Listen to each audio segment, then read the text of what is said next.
नमस्कार। तीसरे चरण के रन में आपका एक बार फिर से स्वागत है। आपके साथ मैं हूं इरम सिद्दीकी। तो 7 चरणों में हो रहे लोकसभा चुनाव का तीसरा चरण मध्य प्रदेश के लिहाज से बेहद अहम माना जा रहा है। इस चरण में मध्य प्रदेश की 9 तो देश के 12 राज्यों की 93 सीटों पर मतदाता अपना फैसला सुनाने वाले हैं। इस चरण में मध्य प्रदेश से एक केंद्रीय मंत्री तो 2 पूर्व मुख्यमंत्रियों की शाख भी दांव पर है। तो तीसरा चरण कितना अहम, इसमें कौन है प्रत्याशी, क्या है इन सीटों का समीकरण, क्या है इस बार वोटिंग परसेंटेज, आइए सबसे पहले आपको दिखाते हैं एक रिपोर्ट।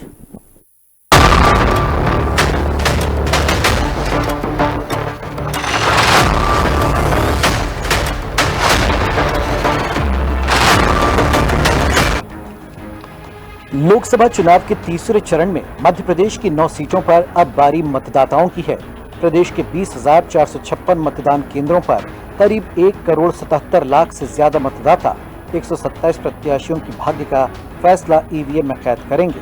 शुरुआती 2 चरणों में कम मतदान को देखते हुए वोटिंग को लेकर तीसरे चरण को काफी अहम माना जा रहा है, जो मध्य प्रदेश में ही चौथे चरण की 8 सीटों पर होने वाले मतदान का भी ट्रेंड साफ करेंगे। दरअसल भीषण गर्मी में मतदाताओं को बूथ तक लाना चुनाव आयोग के लिए एक बड़ी समस्या बना हुआ है। पहले 2 चरण में कम हुए मतदान ने आयोग की चिंता बढ़ा दी है। इसके चलते आयोग ने इस बार गर्मी के असर को कम करने बूथों पर शीतल जल, छांव के साथ ही छाछ, जलजीरा, आम का पना जैसे पेय पदार्थों का इंतजाम भी किया है, ताकि मतदाता को किसी भी तरह की दिक्कत का सामना न करना पड़े। एक नजर तीसरे चरण में शामिल सीटों पर। तीसरे चरण में 9 सीटों पर मतदान होगा। मुरैना, भिंड, गुना, ग्वालियर, राजगढ़ में होगी वोटिंग। सागर, विदिशा, भोपाल, बैतूल में भी डाले जाएंगे वोट। बैतूल में पहले चरण में होना था मतदान, लेकिन वहां बसपा प्रत्याशी के निधन के बाद अब तीसरे चरण में वोटिंग हो रही है। इस चरण में कुल 127 प्रत्याशी मैदान में हैं। इसमें भिंड सीट एससी वर्ग के लिए आरक्षित है, जबकि बैतूल अनुसूचित जनजाति वर्ग के लिए आरक्षित है। 1,77,52,583 मतदाता अपना वोट डालेंगे। भोपाल में सबसे ज्यादा 23,19,000 मतदाता हैं, तो भोपाल में ही सबसे ज्यादा 28 उम्मीदवार मैदान में हैं। ये चरण इसलिए भी अहम है क्योंकि गुना से पूर्व केंद्रीय मंत्री ज्योतिरादित्य सिंधिया, राजगढ़ से पूर्व मुख्यमंत्री दिग्विजय सिंह और विदिशा से शिवराज सिंह चौहान जैसे दिग्गज नेताओं की साख भी दांव पे लगी हुई है। ज्यादातर सीटों पर मुकाबला भाजपा और कांग्रेस के बीच है, लेकिन मुरैना और भिंड में बीएसपी कैंडिडेट्स की मौजूदगी ने मुकाबले को त्रिकोणीय बना दिया है। आइए एक नजर 9 सीटों के चुनावी चेहरों पर। मुरैना में भाजपा के शिवमंगल सिंह तोमर हैं, तो कांग्रेस के सत्यपाल सिंह सिकरवार प्रत्याशी बनाए गए हैं। बात ग्वालियर सीट की करें तो यहां से भाजपा ने भारत सिंह कुशवाहा को, कांग्रेस ने प्रवीण पाठक को टिकट दिया है। गुना सीट पर भाजपा ने केंद्रीय मंत्री ज्योतिरादित्य सिंधिया को उतारा है, तो कांग्रेस ने यादवेंद्र सिंह यादव को मौका दिया है। सागर में लता वानखेड़े भाजपा के उम्मीदवार हैं, तो कांग्रेस के प्रत्याशी चंद्रभान सिंह बुंदेला हैं। विदिशा में शिवराज सिंह चौहान भाजपा प्रत्याशी हैं, तो कांग्रेस ने प्रताप भानु शर्मा को टिकट दिया। भोपाल में आलोक शर्मा भाजपा से उम्मीदवार हैं, तो अरुण श्रीवास्तव कांग्रेस के प्रत्याशी हैं। वहीं राजगढ़ की बात करें तो रोडमल नागर यहां से भाजपा के उम्मीदवार हैं। वहीं पूर्व सीएम दिग्विजय सिंह कांग्रेस के प्रत्याशी हैं। बैतूल में 2019 की ही तर्ज पर दुर्गादास उइके भाजपा के प्रत्याशी हैं, तो कांग्रेस ने रामू टेकाम को मौका दिया है। आइए अब आपको बताते हैं कि 2019 में कितने प्रतिशत वोट पड़े थे। मुरैना में 61.89% वोटिंग हुई थी। भिंड में 54.42% मतदान हुआ था। ग्वालियर में 59.78%, गुना में 70.32%, सागर में 65.51%, विदिशा में 71.79%, भोपाल में 65.70%, राजगढ़ में 74.39% और बैतूल में 78.15% वोट डाले गए थे। तो अब देखना है कि क्या इस बार इन सीटों पर पिछली बार जितना भी मतदान होगा या आंकड़ा कुछ कम तो नहीं रह जाएगा। हालांकि चुनाव आयोग और राजनीतिक दलों ने मतदान बढ़ाने के लिए पूरे जतन किए हैं। अब देखना है कि अपना सांसद चुनने के लिए इस बार कितने मतदाता घरों से निकलते हैं। डीएनएन न्यूज के लिए भोपाल से रवि अवस्थी की रिपोर्ट। तो बिल्कुल तीसरे चरण के रन में अब बारी मतदाताओं की है। मतदाताओं को अपने मत का सही प्रयोग करने का जो दिन है, लोकतंत्र का महापर्व है। तो चलिए चर्चा के लिए हमारे साथ कुछ पैनलिस्ट जुड़े हुए हैं। स्टूडियो से रवि अवस्थी जी पॉलिटिकल एडिटर हमारे साथ जुड़े हुए हैं, बीजेपी से मिलन भार्गव जी, कांग्रेस से राजकुमार उपाध्याय जी हमारे साथ जुड़े हैं। बहुत स्वागत है आप तीनों का। रवि अवस्थी जी, जिस तरीके से देखा जाए अभी तक 44% वोटिंग 1 बजे तक का अगर आंकड़े देखे जाए, क्या कहते हैं इस बार के आंकड़े? क्या दूसरे और जो पहला चरण था क्या उसको मात दे पाएगा आज तीसरा चरण? बिल्कुल एरम, देखिए हालांकि 1 बजे तक जो आंकड़ा आया है वो करीब 44 से 45% वोटिंग औसतन मतलब पूरे 9 सीटों पर हो चुकी है जी।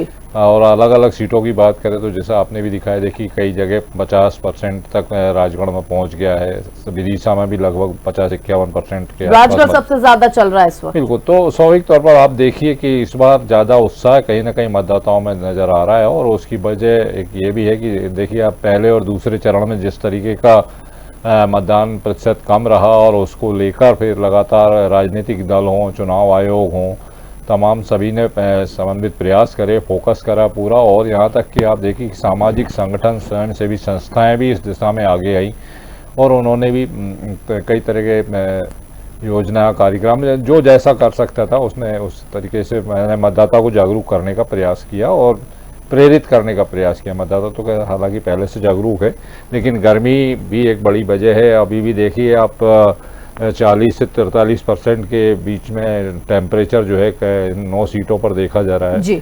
तो ऐसी स्थिति में बावजूद इसके मतदाताओं के जो तेवर है वो सूरज के तेवर पर इस समय तो भारी पड़ते नजर आ रहे हैं, क्योंकि उनके जो तीखे मतदाता बिल्कुल जागरूक हैं अपने मताधिकार को लेकर। और ऐसी स्थिति में स्वाभाविक तौर पर वो घरों से भी निकल रहे हैं, मतदान केंद्रों पर पहुंच रहे हैं। मतदान केंद्रों पर भी अभी लंबी कतार देखी जा रही है और उम्मीद की जानी चाहिए कि पिछली बार का जो रिकॉर्ड था 9 सीटों पर करीब 71% मतदान हुआ था और लगभग हो सकता है उस रिकॉर्ड को भी तोड़ा जाए। बिल्कुल बिल्कुल। मिलन जी, आप क्या कहेंगे? क्योंकि देखा जाए तो परसेंटेज दिन पर दिन यानी कि वक्त से वक्त तक बढ़ता चला जा रहा है। पहला और दूसरा चरण हमने देखा कि किस तरीके के हालात थे, कई ऐसी चीजें थी, गर्मी थी, शादी ब्याह थे, बहुत से ऐसे ओकेजन थे जो एक तरफ क्लैश हुए और परसेंटेज डाउन हुआ। दोनों ही दल, जो प्रमुख दल की बात की जाए, भाजपा ने पूरी जी तोड़ कोशिश यहाँ पे की है कि अब जो परसेंटेज है वो तीसरे चरण में ज्यादा से ज्यादा रहे। वहीं राजगढ़ का देखा जाए तो राजगढ़ का अभी तक 52% यानी सबसे ज्यादा वोटिंग परसेंटेज वहां पे चल रहा है। क्या कहेंगे आप मिलन जी? जी, आज मतदान का दिवस है और जिस लोकसभा क्षेत्रों में आज मतदान है वहां मैं भी निवास करता हूँ। आज जब मैं मतदान करने गया तो मुझे भी लगभग 1.25 घंटे पंक्ति में लगे, उसके बाद में मतदान कर पाया। तो ये बताता है कि लोगों में उत्साह है, जागरूकता काम आई और सामूहिक तक से आज जो प्रयास सभी ने किए, चाहे वो सामाजिक संगठन हो, राजनीतिक दल हो, आप हमों को भी, मीडिया का भी बड़ा अहम रोल है जिस प्रकार से मताधिकारों को मतदान करने की तरफ प्रेरित किया। तो आप देखिए उसके परिणाम बड़े सार्थक दिखाई दे रहे हैं। जो उत्साह उमंग के साथ मतदाता निकला है तो ये सरकार को चुनने निकला है, ये वो सरकार को चुनने निकला है जो उनके सुरक्षा के भाव को पैदा करती है, ये वो सरकार है जो धारा 370 को खत्म करती है, ये वो मतदाता का वोटिंग है और एक मत उनका उपयोग जो जिसने राम मंदिर बनकर दिखाया, ये उनका मतदान है जहां आज सामूहिकता, समझता के साथ विकास के आयाम भारत चढ़ रहा है। और जिस प्रकार से भारत ने एक अपनी अमिट छाप विश्व में छोड़ते हुए उत्साह के साथ बढ़ा है, तो आप देखिए विकसित राष्ट्र की जो संकल्पना है प्रधानमंत्री नरेंद्र मोदी जी की, उस दिशा में भारत बढ़ रहा है। आने वाले 2047 का जो सपना प्रधानमंत्री नरेंद्र मोदी ने देखा है, उस सपने को साकार करने में प्रत्येक मतदाता उत्साहित और उमंग के साथ अपना मतदान का उपयोग कर रहा है। और आने वाले परिणाम भी आपको देखिएगा, जिनमें जो परिणाम आएंगे उसमें भारतीय जनता पार्टी अपने लक्ष्य को प्राप्त करेगी और एक मजबूत सरकार बनाकर जो आने वाले समय में विकसित राष्ट्र के लिए निर्णय लेने, उस निर्णय को आगे सार्थक बनाएगी। राजकुमार जी, आप क्या कहेंगे आज तीसरे चरण के रण को लेकर? बिल्कुल, मतदाता, मैं आपके डीएनएन चैनल के माध्यम से अपील करूंगा कि और ज्यादा से ज्यादा मत देने के लिए, इस राष्ट्र की सुरक्षित रखने के लिए, संविधान लोकतंत्र की रक्षा के लिए और जो आज जो परिस्थिति है देश में 10 सालों में निर्मित हुई है, उनके लिए अपना मत का प्रयोग अच्छे से करा जाए और ज्यादा से ज्यादा मत का प्रयोग निकल कर मतदाता करेंगे तो इससे लोकतंत्र की मजबूती प्राप्त होगी। दूसरी बात यह है कि 10 साल में जो अभी लगातार बेरोजगारी, महंगाई, इन सब को लेकर भी मतदाता आक्रोशित है। वो मत का प्रयोग बहुत सोच समझकर इस बार करने के विचार में है और इसीलिए वो धीरे धीरे निकलकर पहले चरण में, दूसरे चरण में बड़ी धीमी गति से निकला है। और शादी ब्याह और इनकी सब बातें तो ये साथ है। आप देखिए कई जगह दूल्हों ने भी, दुल्हन ने जहाँ शादी विवाह जिनके होने थे उनने भी मतदान किया। तो मत का प्रयोग लोकतंत्र में बहुत आवश्यक है, नितांत आवश्यक है। इसलिए मत का प्रयोग जरूरी है, क्योंकि वो करेंगे तभी हम देश को बहुत सुदृढ़ स्थिति में लाकर खड़ा करेंगे। लोकतंत्र का हमारा जो महत्व है उसको सामने लाएंगे। तो अभी जो हम बिल्कुल लगे हैं कि कांग्रेस के जो संगठन के लोग हैं, कांग्रेस कार्यकर्ता है, तो लगातार इस तीसरे चरण के लिए बहुत बूथ स्तर से लगे थे कि वो ज्यादा से ज्यादा मत का प्रयोग लोग आकर करें, मतदान केंद्रों पर पहुंचकर करें। और चुनाव आयोग ने भी भिन्न भिन्न प्रकार की और सामाजिक संगठनों ने, राजनीतिक दलों ने ये प्रयास बहुत सामूहिक किए हैं। उसका परिणाम है कि वोट प्रतिशत बढ़ रहा है और वोट प्रतिशत बढ़ना, इससे मतदाताओं की जागरूकता का भी पता लगता है कि उनको लग रहा है कि हमने जो 10 साल में अपने मत दिए हैं उनका मत का प्रयोग इस चुनावों में किस प्रकार की करना है। तो ये बिल्कुल क्लियर है और उस हिसाब से मतदान केंद्र पे पहुंचकर मतदाता अपने वोटों का प्रयोग कर रहे हैं। रवि जी, आप क्या कहेंगे, क्योंकि जिस तरीके से देखा जाए अभी हम वोटिंग परसेंटेज देख ही रहे हैं तीसरे चरण का, और अलग अलग जो केंद्र बनाए गए हैं, मतदान केंद्र बनाए गए हैं, वहां पे कई ऐसी स्कीमें, कई ऐसी लोक लुभावनी चीजें वहां पे लाई गई हैं जिससे मतदाता और उत्साहित होकर बढ़ चढ़कर हिस्सा ले रहे हैं मतदान करने में। तो क्या यही एक वजह है आज का, क्योंकि तापमान भी इस बार जैसा कि आपने कहा कि गर्मी तो बहुत है लेकिन फिर भी लोग अपने घरों से निकल रहे हैं, मतदान कर रहे हैं। नहीं, हम देखिए ये एक वजह हो सकती है, लेकिन पूरी तरह यही वजह है ये नहीं कहा जा सकता, क्योंकि स्वाभाविक अधिकांश मतदाता जो है वो अपने एक तरीके से दायित्व का भी निर्वहन करते हैं, जो राष्ट्र के प्रति उनका दायित्व है। क्योंकि देखिए अब देश की सरकार चुनने जा रहे हैं, कोई गली मोहल्ले की अब सरकार नहीं बनाने जा रहे हैं, ना विधायक का चुनाव है, ये सांसद का चुनाव है। यानी कुल मिलाकर देखा जाए तो देश की सरकार, देश का मुखिया आप चुनने जा रहे हैं। तो ऐसी स्थिति में स्वाभाविक तौर पर मतदाता इन तमाम इस सोच के साथ ही जो है वो मतदान केंद्रों पर पहुंच रहा है। और देखा जाए तो देखिए कि इस तरह की जो स्कीम कई जगह हालांकि लाई गई है, निर्वाचन आयोग की तरफ से भी, जिला निर्वाचन अधिकारियों की तरफ से भी इस तरह की पहल की गई है कि कुछ व्यापारिक संगठनों के माध्यम से लकी ड्रा का, जैसे भोपाल में ही रखा गया, कुछ जगह अलग अलग तरीके के अलग अलग व्यवस्थाएं हैं। यानी स्वयंसेवी, मैंने कहा ना कि स्वयंसेवी संस्थाएं, सामाजिक संस्थाएं, व्यापारिक संस्थाएं जो है संगठन, वो भी इस दिशा में आगे आए हैं। यानी उन्होंने एक तरीके से देखिए मतदाताओं को पूरी तरह जागरूक मतलब प्रेरित करने का काम जो किया है, एक उसकी वजह भी है कि चलिए भाई ठीक है, अब जब इतने सारे लोग लगे हुए हैं। उधर देखिए आप राजनीतिक दलों की बात करें तो बीजेपी ने तो पूरा एक तरीके से तमाम पदाधिकारियों को इस काम में लगा दिया गया, चाहे वो प्रदेश स्तरीय नेता हों या प्रदेश स्तर के पदाधिकारी हों या छोटे कार्यकर्ता नेता हों, सभी लोगों को मतलब एक तरीके से कि भाई जो जहां है वो कम से कम अगर वहाँ नहीं पहुँच पा रहे तो मोबाइल फ़ोन के जरिए संपर्क करे और बराबर अपने उस पर नज़र रखे कि मतदान के लिए कार्यकर्ता सक्रिय हैं, नहीं हैं, या नहीं है तो उन्हें सचेत किया जाए। तो अगर एक तरीके से बीजेपी यहाँ वहीं देखिए कांग्रेस ने कंट्रोल रूम बना रखा है, वो कंट्रोल रूम के माध्यम से तमाम इन चीज़ों पर फोकस किए हुए। तो कहने का तात्पर्य यही है कि देखिए समन्वित प्रयास हो रहे हैं। इन समन्वित प्रयासों का नतीजा है कि आज मतलब तीसरे चरण में दोपहर 1 बजे तक अगर 44% के आसपास मतदान पहुँचा है तो ये प्रयासों का नतीजा है। और मुझे लगता है कि अगर अभी और ज़्यादा थोड़ा सा 2-3 घंटे इस पर और ध्यान दिया गया तो ये शाम 5:30-6 बजे तक देखिए आपकी 70% को क्रॉस कर जाएगा। और होना भी चाहिए क्योंकि देखिए जितना ज़्यादा से ज़्यादा मतदान होता है उतना बेहतर प्रतिनिधि का चयन मतदाता कर पाते हैं। और जरूरी है क्योंकि देखिए 5 साल में एक बार आपको अवसर मिला है और अगर इस अवसर को आप चूक जाएंगे तो निश्चित तौर पर फिर आपके पास वो वक्त है 5 साल बाद ही लौट कर आना है।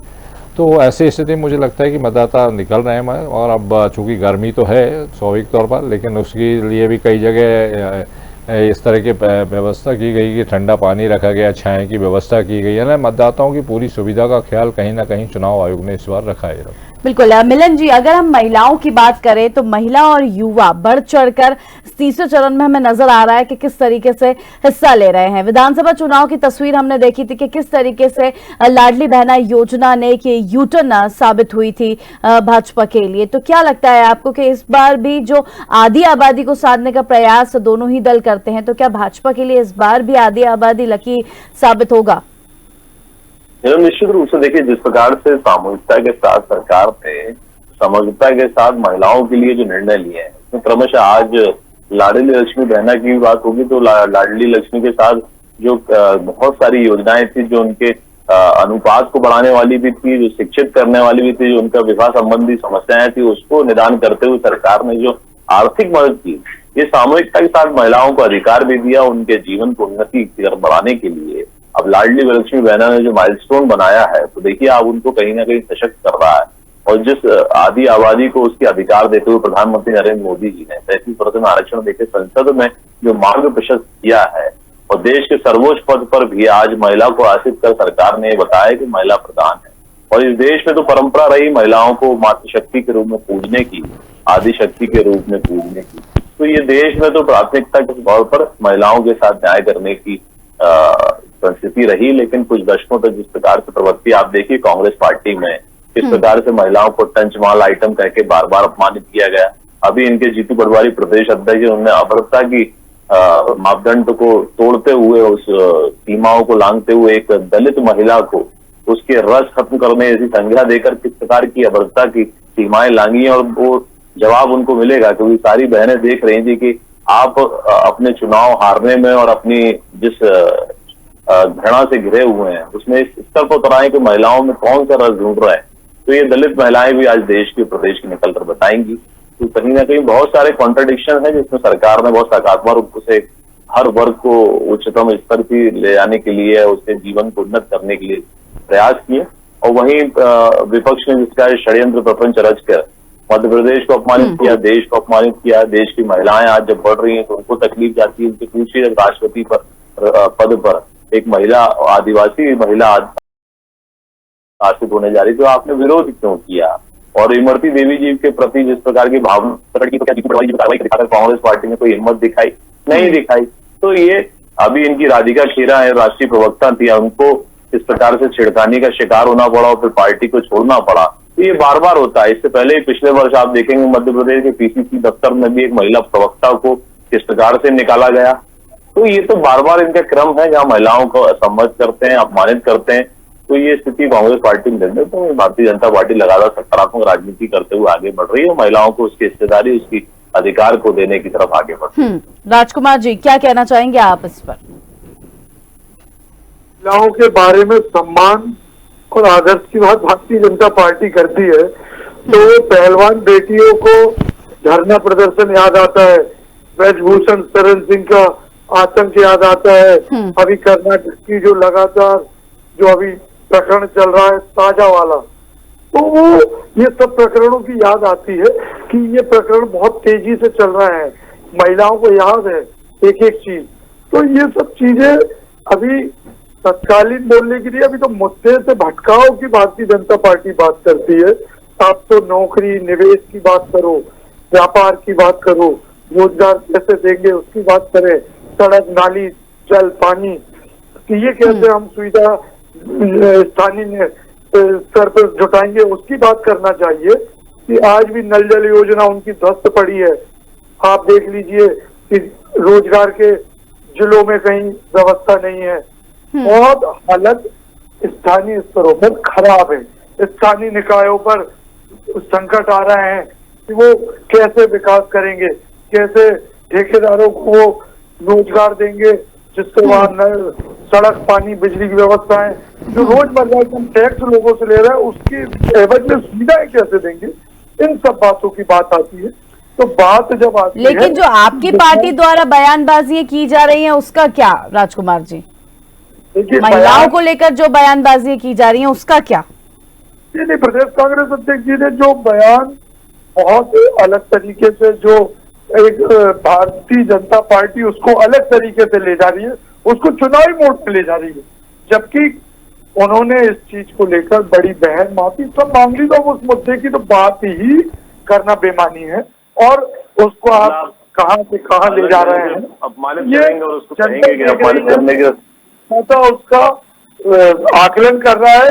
और जब मत देने जब जाएंगे तो उस पर उनकी मोहर लगेगी, जब सब समझ आएगा। क्योंकि अभी बात कर रहे हैं महंगाई की, रसोई गैस की, आप दाल की महंगाई देख लीजिए, आप रोजमर्रा का जो किचन का सामान है रसोई घर का वो कहाँ पहुंच गया है, उस पर बात देख लीजिए। कर्जा प्रदेश और देश पर कितना चल रहा है उसको देख लीजिए। तो ये सब व्यवस्थाओं पर बात करने की अपेक्षा आप धर्म पर बात आ जाते हैं, मंगल सूत्र पर ले आते हैं। तो आप एक बहुत बड़े पद पर रहकर गरिमावान पद पर हैं आज देश के, और कहां से कहां ले आ रहे हैं। और दिन रात राहुल गांधी के खिलाफ बोलना, मध्य प्रदेश में आएंगे तो जीतू पटवारी जी के खिलाफ बोलना, आपने आदिवासियों पर अत्याचार किए, पेशाब कांड किया, कितने बड़े बड़े कांड किए, ये सब देख रहे हैं। महिलाओं पर अत्याचार कैसा हो रहा है, बच्चियों के साथ क्या हो रहा है, वो सब दिख रहा है। तो ये सब चीजें अब कहना नहीं, ये जनता समझ रही है, और जनता उसका परिणाम मत के रूप में देगी, और जिसका परिणाम 4 जून को जब निकल कर आएगा। तो जिस प्रकार साइनिंग इंडिया में आप गौरवान्वित थे, ऐसे ही इस बार आप उसमें धराशायी हो जाएंगे। ये आप निश्चित मानिए कि इंडिया गठबंधन कांग्रेस न्याय। राजकुमार जी चलिए अब हम मिलन भार्गव जी से सुन लेते हैं, वो कुछ बोलना चाह रहे थे आपके जवाब में। मिलन भार्गव जी देखिए रम जी, कितनी बड़ी साफगोई से इन्होंने इमरती देवी जी के साथ जो जिस प्रकार की टिप्पणी करके उनका अपमान किया, तो प्रत्येक दलित महिला उसका आहत है। अब इनकी ही एक विधायक जो सागर से थी वो छोड़ चुकी हैं, उससे आहत होकर, लेकिन इनको आज भी उस चीज का वो भान नहीं है, और कह रहे हैं कि हमने तो अलग ढंग से कहा था। भैया और कौन कौन से ढंग है अपमानित करने के, आप ये भी बता दीजिए। कांग्रेस पार्टी को महिलाओं को अपमानित करने के बहुत अलग अलग तरीके के रंग और ढंग रखे हैं, तो उसमें किस प्रकार से आप कभी डंचमाल कहते हैं, कभी आइटम कहते हैं, और उसके बाद भी कोई कार्रवाई नहीं करते और ना करेंगे, क्योंकि आपने तो कसम खा के रही महिलाओं को अपमानित करने की। उसी दिशा में आप सार्थक रूप से प्रयास भी कर रहे हैं और आपके नेता उसमें दिखाई भी दे रहे हैं। लेकिन ये चुनाव राष्ट्रीय परिदृश्य में, सुन लीजिए, धैर्य रखिए, सुन लीजिए, धैर्य सुनिए। देखिए रम जी, ये चुनाव बड़ा राष्ट्रीय परिदृश्य में है, और जिस प्रकार से इस चुनाव में चलिए राजकुमार जी पहले मैं सुन लूं मिलन जी की, फिर मैं आपका भी कमेंट लूंगी। हिरम जी देखिए, जिस प्रकार से राष्ट्रीय परिदृश्य में इस चुनाव में आप महत्वपूर्ण देखिए, वही झारखंड है जहां मंत्री के पीए के यहाँ 30 करोड़ से ऊपर पकड़कर ईडी ने अपनी कार्रवाई की। अब ईडी का जो राग लापने वाली विपक्ष और कांग्रेस पार्टी आज उस पर राग नहीं लाप रही है। नगद गोदामों में मिल रहे हैं। पहले तो आप हम सुनते कि अनाजों के और सामानों के गोदाम होते हैं, अब नोटों के गोदाम बनाकर जिस प्रकार से विपक्षी दल अपनी गाड़ी, जो देश की जनता की गाड़ी कमाई है, उसकी मेहनत की कमाई है, उसका अधिकार की कमाई है, उसको जमाखोरी कर जिस प्रकार से जांच एजेंसियां कार्रवाई कर रही है, तब कोई आवाज नहीं निकल रही। आज एक भी ट्वीट दिखा दें या एक भी बयान कांग्रेस नेताओं पर दिखा दें जिसमें भ्रष्टाचार की कार्रवाई की उन्होंने तारीफ की हो। इससे पहले भी झारखंड में आपने देखा होगा, दिसंबर माह का वक्त था जब किस प्रकार से 350 करोड़ रुपए एक साहू जो इनके आबकारी सांसद हैं, आबकारी क्षेत्र से काम करते हैं, वो सांसद बनते हैं और उनके 350 करोड़ रुपए नगद पकड़ाए गए थे, तब भी इनकी आवाज नहीं निकली थी। तो ये कांग्रेस पार्टी जो ईडी का राग पूरे चुनाव में अलाप रही थी, आज शून्य अवस्था में आ गई है।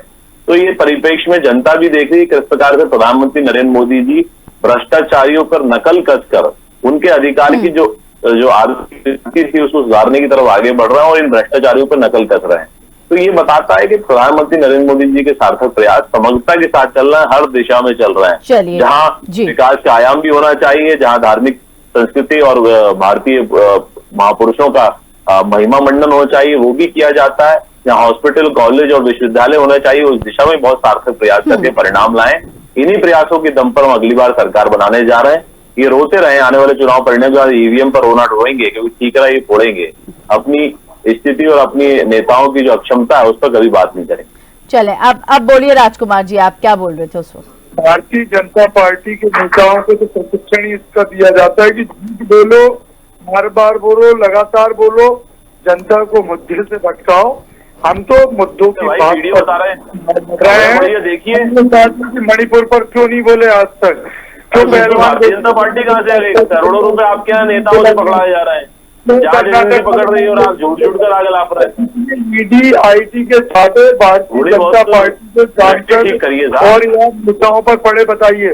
भ्रष्टाचार की बात करते हैं तो हेमंत विश्व शर्मा जी, प्रजास कामत जी, प्रफुल्ल पटेल जी, अशोक चौहान जी, ऐसे ढेर सारे आपको नेताओं की लिस्ट मिल जाएगी जिनको भारतीय जनता पार्टी ने अपना दुपट्टा डाल के पाक पवित्र घोषित करने का प्रयास कर दिया है।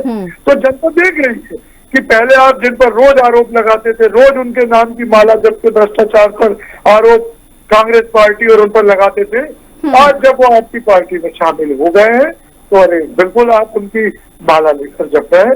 तो ये भी जनता देख रही है और जनता ये भी देख रही है कि पिछला चुनाव किसने किसके साथ लड़ा और अब शामिल हो गए, तो इन शामिल होने पर जनता उनको जवाब देगी, क्योंकि जनता का ये गाड़ी कमाई का पैसा है।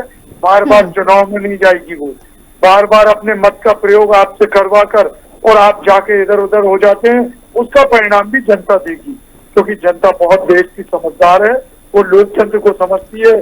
तो चलिए वो तो हम 4 जून तक का इंतजार कर लेते हैं उसके लिए। रवि जी क्या कहेंगे, आप दोनों को ही सुना आपने। हाँ बिल्कुल इरम, देखिए हालांकि दोनों ही प्रवक्ता अपने अपना पक्ष रख रहे हैं और अब स्वाभाविक तौर पर चुनाव है। अब वो हालांकि कांग्रेस प्रवक्ता कह रहे थे कि वो राहुल पर, जीतू पर आरोप लगाते हैं व्यक्तिगत, तो चुनाव है। देखिए इरम, अब ये तो जो पार्टी का प्रमुख है उसी को लेकर तो बात होगी ना, कोई गली के कार्यकर्ता को लेकर तो कोई नेता कुछ कहेगा नहीं, कहेगा तो उसका कोई महत्व भी नहीं है।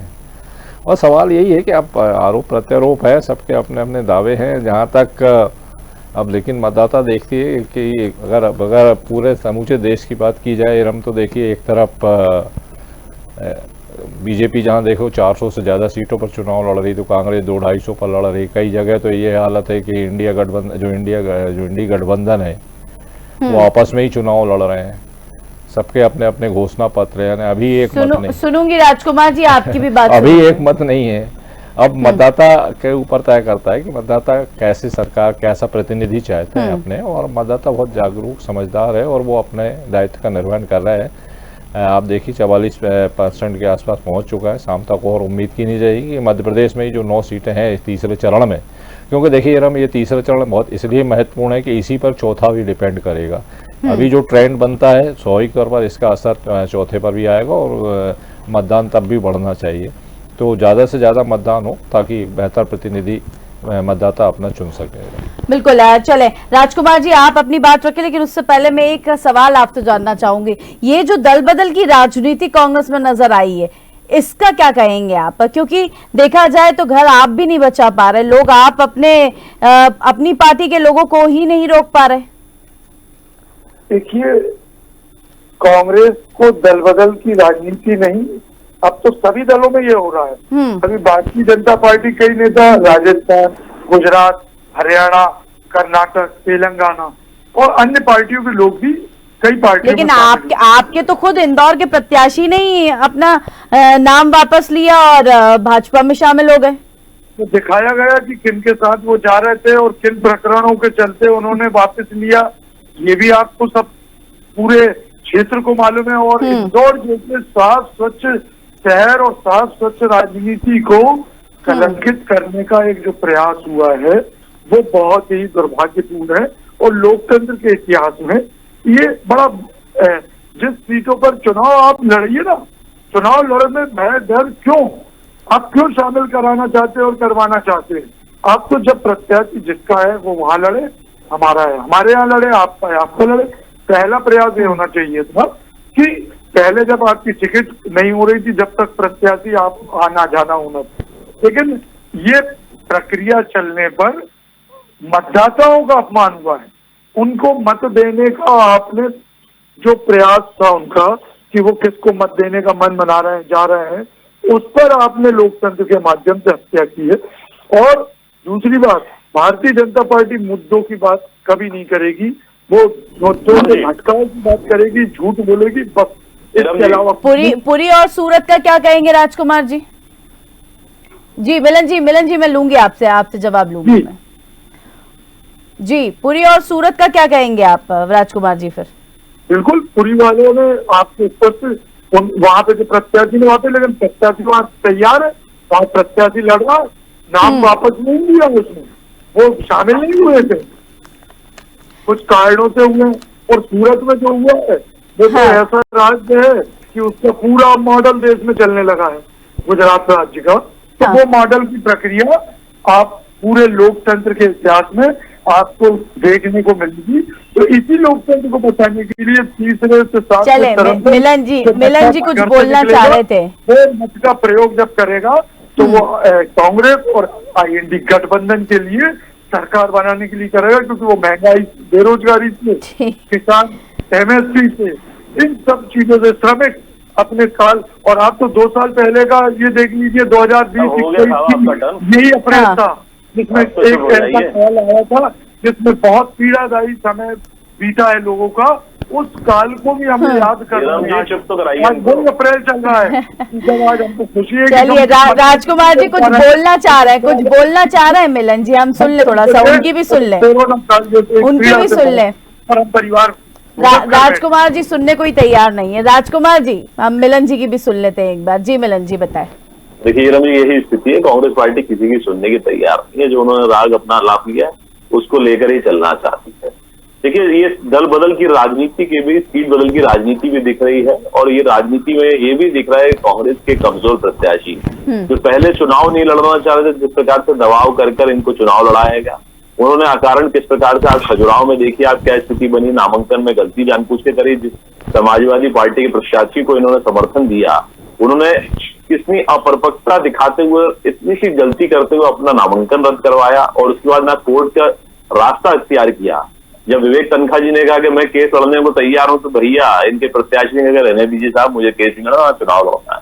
तो जो सूरत में हुआ, जो पुरी में हुआ, ये लगातार राहुल गांधी जी भी देख लिया, अमेठी से इनके कार्यकर्ता चीख के पुकार करते रहे कि आप यहाँ से चुनाव लड़िए, लेकिन ना कांग्रेस के कार्यकर्ताओं से नहीं, रायबरेली से चुनाव आखिर में लड़ने गए। तो ये कांग्रेस पार्टी की स्थिति है। वहीं दिग्विजय सिंह जी का आप चुनाव, आज चूंकि राजगढ़ में वोटिंग चल रही है और वोटिंग प्रतिशत की भी बात हो भी रही थी, तो राजगढ़ में भी किस प्रकार दिग्विजय सिंह जी चुनाव नहीं लड़ना चाह रहे थे, लेकिन अपने बेटे को राजनीतिक रूप से लखनऊ हो जाए उनका करियर, उनको बचाने के लिए दिग्विजय सिंह जी चुनाव में उतरे। आखिरकार वो दबाव की राजनीति चारों तरफ दिख रही है। जीतू पटवारी जी क्यों इंदौर से चुनाव नहीं लड़ गए? इतने बड़े नेता हैं जो महिलाओं को अपमानित करते हैं, क्या क्या बार बार करते हैं, इतने बड़े लीडर हैं आपके, तो खुद ही चुनाव लड़ जाते। कहां से ये बम लेकर आ गए थे आप? और इस प्रकार के बम जब फूटेंगे नहीं तो इस प्रकार की स्थिति बनेगी साहब। देश की जनता भी देख रही है कि आप क्या विपक्ष की भूमिका 5 वर्ष निभाते हैं, और जब आपको चुनाव में आने का मौका मिलता है उसको भी किस प्रकार से हल्केपन से आप चुनाव लड़ते हैं, और फिर गंभीरता के साथ जो चुनाव लड़नी चाहिए उसकी कमी खामी सब में दिखाई दे रही है। इस प्रकार से आप परिणाम भी आप देखिएगा इसी प्रकार आएंगे। कांग्रेस पार्टी और शून्य की तरफ बढ़ती जा रही है। जिस प्रकार से कभी 400 हुआ करती थी, 44 पर आ गई। 44 से आप देखिएगा 4-5 सीट बच जाए तो बड़ी बात है। और कांग्रेस पार्टी जिस दिशा में आगे बढ़ रही है उसमें इसी हर्ष का जो कामना सभी कर रहे थे, वही हर्ष देखते हुए हम सब आगे बढ़ेंगे, और हम वही भारतीय जनता पार्टी को लगातार मजबूत करने की दिशा में प्रत्येक कार्यकर्ता अपनी मेहनत परिश्रम के साथ, संगठन क्षमता के साथ मजबूती की तरफ बढ़ रहा है। हम जनता के बीच लगातार सतत संपर्क बनाए रहते हैं, 365 दिन काम करते हैं, चुनाव में सक्रिय रह के नहीं, हमारा प्रत्येक कार्यकर्ता लगातार सक्रिय रह के भारतीय जनता पार्टी के समक्ष और उसको मजबूत बनाने की दिशा में काम करता है। ठीक है, राजकुमार जी कुछ कहना चाह रहे थे आप, एक आखिरी कमेंट लूंगी आपसे, फिर रवि जी से। बिल्कुल, खनन माफिया के रूप में पूरे प्रदेश में माहौल खराब है, मजबूती इस प्रकार की मिल रही है जो आज वही उमंग सिंह जी जो कहते थे दिग्विजय सिंह जी माफियागिरी चला रहे हैं, माफिया की बात कर रहे हैं ना। दिग्विजय सिंह जी शराब माफिया हो गए थे, खनन माफिया हो गए थे। उमंग सिंह जी आपके जो नेता प्रतिनिधि उन्होंने बताया था ना, उन्होंने खुलासा किया। चले सुन ले एक बात सुन लेते हैं मिलन जी। उन्हीं माफिया की बात कर रहे हैं ना, और राजगढ़ से चुनाव लड़ रहे हैं माफिया जी, उस माफिया को जवाब जनता देगी। साहब कुछ चिंता कर रहा है, इनके राज में, भारतीय जनता पार्टी की राज में जनता देख रही है। तो हमारे यहाँ तो उमंग सिंह जी ऐसा कोई नेता नहीं है जो खुलेपन से इस प्रकार की बात कर रहे हैं। परिणाम आएंगे तो इन माफियाओं के कारण कोई है ही नहीं। अब दिग्विजय सिंह जी के लिए आप इस प्रकार की टिप्पणी कर रहे हैं, गलत बात। जीतू जी की टीम के लोग अब दिग्विजय सिंह जी पे लगातार हमला करेंगे, हमने सोचा नहीं था। बीच चुनाव में वोटिंग हो रही है, उनको माफिया दिखाई दे रहा है। चले ये आरोप प्रत्यारोप का ये जो दौर है, जो सिलसिला है, वो जारी रहेगा। रवि जी एक आखिरी कमेंट आपसे लूंगी चलते चलते। बिल्कुल इरम, ये आपने सही कहा कि यार ये सिलसिला तो चलते ही रहेगा, लेकिन मिलन जी ने सही पकड़ा कि क्योंकि देखिए आपको ध्यान होगा कि उमंग सिंगार ने ही कई गंभीर आरोप लगाए थे दिग्विजय सिंह पर उस समय जब कमलनाथ की सरकार थी। इन्हीं माफिया शब्द का इस्तेमाल भी किया था उन्होंने। तो देखिए बहुत मतलब मुझे लगता है कि हालांकि देखिए अब मतदान अपना काम कर रहा है, मतदान केंद्रों पे लगातार भीड़ देखी जा रही है रम, और उम्मीद की जानी चाहिए कि शाम तक जो है मतदान प्रतिशत 70 से ऊपर पहुंचना चाहिए। बिल्कुल। चले, बहुत शुक्रिया मिलन जी आपका भी, राजकुमार जी आपका भी, रवि जी आपका भी बहुत शुक्रिया। तो लोकसभा चुनाव के तीसरे चरण में मध्य प्रदेश की 9 सीटों पर अब बारी मतदाताओं की है। तो तीसरे चरण का रन में फिलहाल इतना ही। हम इजाजत लेंगे आपसे, लेकिन आप DNN पर नजर बनाए रखिएगा, पल पल का अपडेट आप तक पहुंचाते रहेंगे। बहुत शुक्रिया।